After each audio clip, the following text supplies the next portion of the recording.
ભાવનગરમાં સુભાષનગર વિસ્તારમાં પ્રધાનમંત્રી આવાસ યોજનામાં ભ્રષ્ટાચાર થયાની આશંકા સેવાઈ રહી છે।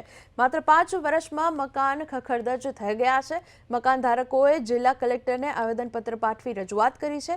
મકાન ધારકોએ જણાવ્યું કે 44 મહિના પહેલા બનેલા મકાનો જર્જરિત બન્યા છે।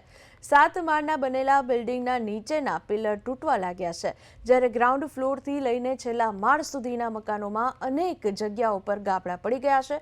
ઘરના મકાનો હોવા છતાં મકાન ધારકો ભાડાના મકાનમાં રહેવા મજબૂર બન્યા છે।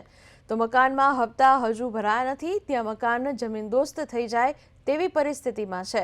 અમને મકાન સોંપ્યા એના હજી 44 મહિના જ થયા છે, પણ એ મકાન હાલ અત્યારે એવા જર્જરિત છે કે જેમાં માણસને રાત્રે સૂતા ઊંઘ નથી આવતી, કારણ કે એ મકાન એને પડી જવાની પોતાને બીક લાગે છે। અને તમે એના પરિસ્થિતિ ત્યાં સાઇટ ઉપર જઈને જુઓ તો તમને પણ ભયંકર પરિસ્થિતિ લાગે એવું છે।